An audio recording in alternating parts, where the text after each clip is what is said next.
There's my contact information. Please feel free to contact me any time for any reason, because I love helping people any way that I can.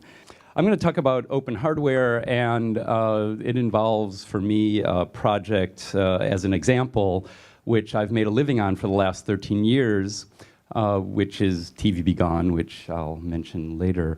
But as an inventor, I think that it's really important that everyone who invents goes with what they feel is personally meaningful. So I'm going to get personal here. I am a TV addict. Yes, it's true. And the way this came about, as a kid, I was really depressed. I was beaten up every day for being an introverted geek and gay and all these other things that bullies don't like, and or do like, because I like beating people up, I guess. And my teachers would sometimes watch. My parents were clueless. They were depressed. I would come home from school and try to escape my pain with television. And it didn't work, of course, but I could at least sort of forget about it for a while I was watching TV. And while I would do that, time would just keep going away. And is that next slide? That's that. Oop, wrong way. There we go. Time would just go away because I would just keep watching TV, trying to avoid my pain, and I wouldn't do anything useful. I wouldn't be doing anything cool. I would just be eating junk food, getting fatter, getting less healthy. I wouldn't learn how to deal with other kids, only to be more of a target for bullies at school, only to come home to try to escape into TV again. It was pretty bad, but eventually I did quit. But that was as an adult, and it was a long, long road, and I learned to live a life that I really love, and I would be totally happy to share how I became a person who loves living my life from a depressed blob of a kid. But this describes why the project that I created is meaningful. So I did learn to live a life I love, but I got rid of the TV from my apartment. That was in 1980. But by the 1990s, suddenly TV started coming up everywhere in public places and started impacting my life, something that I'd gotten rid of from my life, but now it's coming up in public places. I couldn't do anything about all the TVs that are all over in public places, but I'm a geek, so I did come up with a remote control to turn them all off. And this is what inventing's all about. You see a problem, perhaps a problem that other people don't really see, and for me, I definitely saw this problem, and other people didn't really see it as a problem until I came up with my solution for it, which is to have a universal remote control to turn all those things off. And implementation took a year of my life, but I did implement it and put it out into the world, and I didn't know it would be so popular because I just made it for me, but it turns out, I do want to say, as this was in 2003 when I did that, and all along, everyone is telling me in my life, and it just made sense because it was pretty much the way things were. I'm an inventor. My brother is a patent lawyer. It's like the perfect match, right? That's what everyone would always say, and that is my brother. He is a lawyer. He's a patent lawyer. And so, of course, I patented TV Be Gone, and there's the patent. That came out in 2005. I started doing the patent in 2003. The product came out in 2004. And the original idea was to have a smiley face button, which looked kind of warped, but in actuality, I made it look more like this as an actual product. And it really does work, by the way. And I encourage everyone to turn TVs off. It's really wonderful and fun. But, patents, everyone says, encourages innovation. It gives a small inventor a head start by having a monopoly on the idea, and you could put it out in the world and make money from it. And the patent, go back to that again, is supposed to say everything that someone skilled in the art, someone who understands at least a little bit, can follow this and make their own. 15 or 17, whatever years later, but still. So it encourages innovation because it spreads ideas and gives the small inventor an incentive to do their thing, supposedly. But there are downsides to patents, of course. Even though my brother did this for me for free, it cost me $30,000.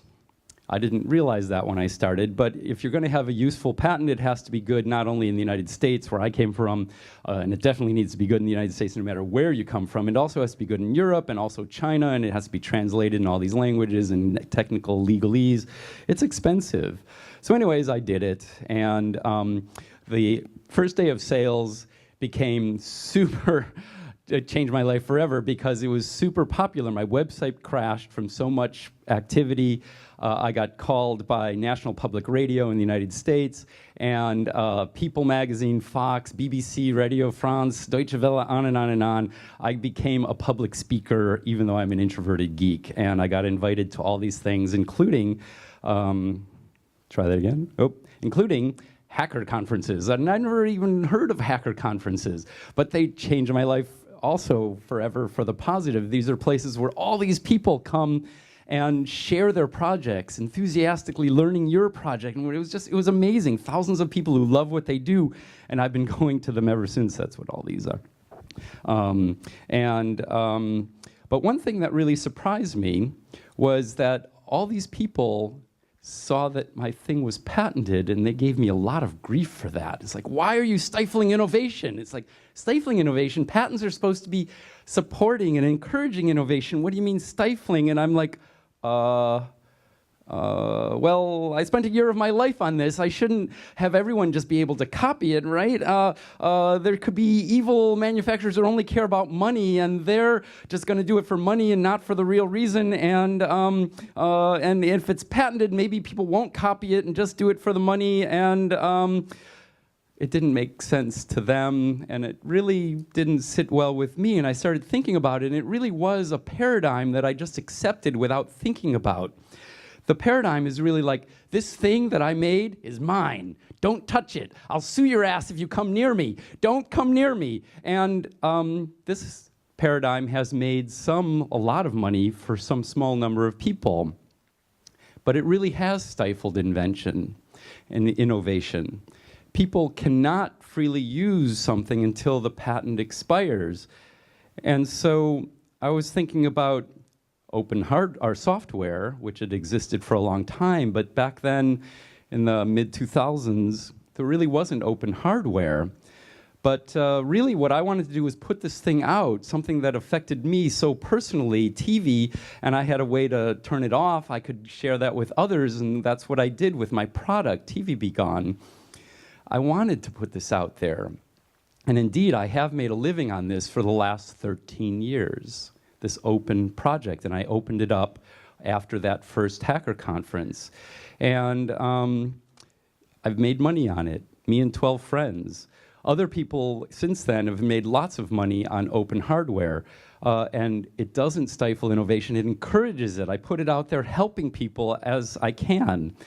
Shortly after that, a couple of years, there were a whole bunch of people who got together for the Open Hardware Summit, and we came up with a definition for open hardware, and putting all the design files out, and only 2 limitations are possible, and I happen to use this one, Creative Commons, give credit, and share alike. And it's free, as in beer.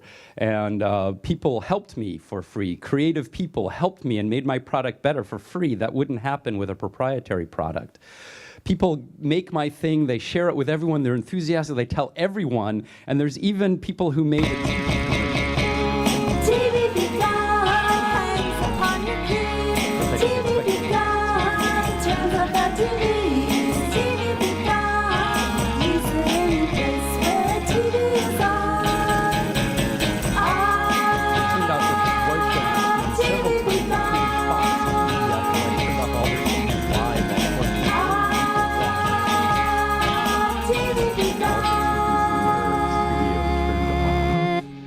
And then they played that commercial. It was kind of amazing, and that got me lots of sales. So a proprietary product, that doesn't happen with.